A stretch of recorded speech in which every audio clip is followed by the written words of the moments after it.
Yan, so ito guys, nagpapakulo kami ng baboy. So ito, yung ano yung pata ng baboy. Ayan. Patuloy natin yung pagpapakulo. Then dito, pinay-prepare na ibang ingredients. Langka. Ito yung hilaw na langka. Ayan, hilaw na langka. Meron din tayo dito siling pansigang, siling green, siling haba, bawang, sibuyas. Ano pa ba? Ano pa? Yung gagamitin natin sa sahog. Ito yung batuan. Ayan. So, ayan, lulutuin niya. Linaga daw ang ano, tawag doon. So, kahit ako hindi ko alam yon. So, tingnan natin. So, kapag nagustuhan nyo, gayahin nyo rin. So, gagamit din nga pala tayo dito ng atsuete, pampakulay. So, ayan, hayaan mo natin kumulo, lumambot. Then, pag lambot nito, simulan na natin yung pagluluto niyan. Ayan. So, mainit na yung kumali. Maglalagay tayo ng mantika. Ayan, tamang dami ng mantika. And kapag sa tingin nyo na medyo mainit na, depende na sa inyo kung gusto nyo lang. Kapag initin nyo medyo mantika bago kayo mag-gisa. So yan.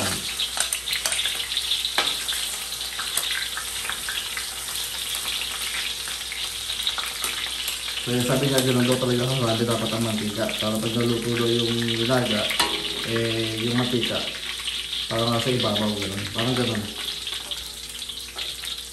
Yan, nilagyan natin ang sibuyas.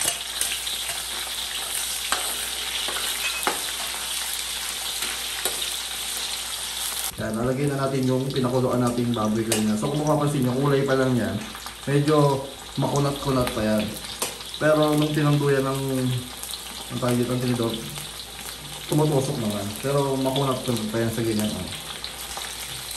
Mas dito na natin palalambutin yan mamaya kapag pinakuluan natin dito.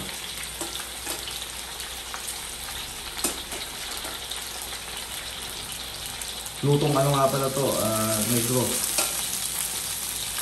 Ito na yung style na pagluluto ng linaga. So dito sa Tagalog, ayan, ang tawag naman sa atin, nilaga, pero iba yung sangkap. Sa kanila kasi gumagamit ng langka.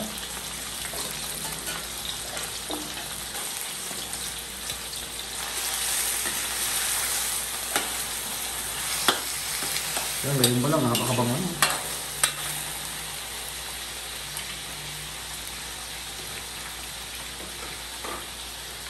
Kaya maglalagyan naman tayo ng paminta. So yung dami ng paminta, depende na rin sa inyo kung gano'ng karami yan. Tansya-tansya na lang.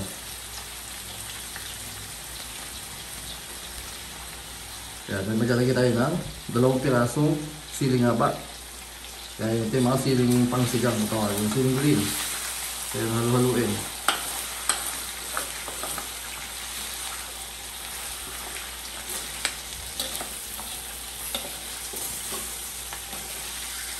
Ayan, so ito dahil pag naigisa nyo ng ganyan, lalagyan na natin yung pinagpakuluan ng baboy. Pero yung kanilang ginagamit nga pala nila baka, diba? Baka yun sa inyo. So yung version naman natin gagawin natin dito is baboy yung gagamitin natin. Pwede din naman yun. Dahil lalagyan naman natin yan ng sikreto natin. Ito, maglalagay tayo ng beef cube para yung lasa niya may pagkabaka pa din. So ayan, so ngayon, ang proseso nito, pakukuluan natin dito. Ito yung sinasabi ko, dito muna natin palalambutin yan. Maglalagay na tayo ng sikreto natin sangkap. Hindi na sikreto kasi sinabi na, no beef cube, 2 piraso. O diba? Kahit baboy yung sahog natin, maglalasang baka pa rin yan dahil dyan sa beef cube. Yan, halo-haloin nyo at kung saan na rin namang hahalo sa ating sabaw, lalasa sa baboy. Yun, sarap yan. So ito, maglalagay na tayo ng atsuete. So ito na yung gagawin natin pamamaraan para paglalagay ng atsuete. Gawin tayo ng strainer.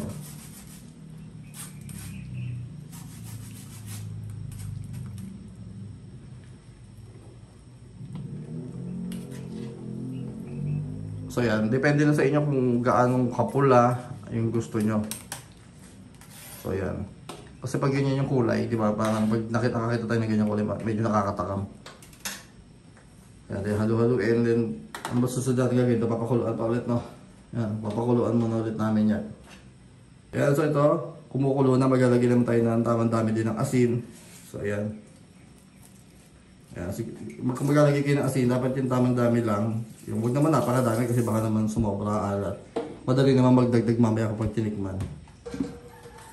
So ito naman, pag nakita nyo kumukulo ng ganyan, pwede nyo nang ilagay yung langka. So, bibili nga pala kayo ng langka. Huwag yung ginagamit sa, ang tawag doon, yung langka na panggata. Huwag yun. Yun yung mga hiniwa ng maliliit. So, bumili na lang kayo, nakakabili naman ng mga buo niyan. So, yan. Lagyan natin dyan, pakuluin natin hanggang sa medyo maluto itong langka. So, ito, dahil medyo malambot na yung langka na yan, lalagyan natin yung batuan. So, ito yung gagamitin natin pampaasim. Pero hindi naman yan ganun magiging napakaasim. So yan, pakukuloan muna natin yan. Then kapag lumutang yan, so ibig sabihin ng luto na yung ano, yung batuan. Yan. So niluto natin maigi yung ano, yung tawag dito, yung langka, naluto ding maigi, na pakuloan maigi yung baboy, kaya talaga napakalambot yan. Ayan, so ito guys, luto na yung batuan. Ayan. Gaganyan ninyo yan. Yung medyo pipisa-pisa inyo yan para yung asim, para sa asim. Pero syempre tantyahin nyo din, baka naman maging napaka-asim. Eh sabi nila hindi daw dapat napaka-asim. So yan, okay na yung ganyan. Then luto na rin yung ating napakasarap na binaga. Baboy yung sahog natin. Kaya so ito guys, so luto natin yung ang sarap niyan.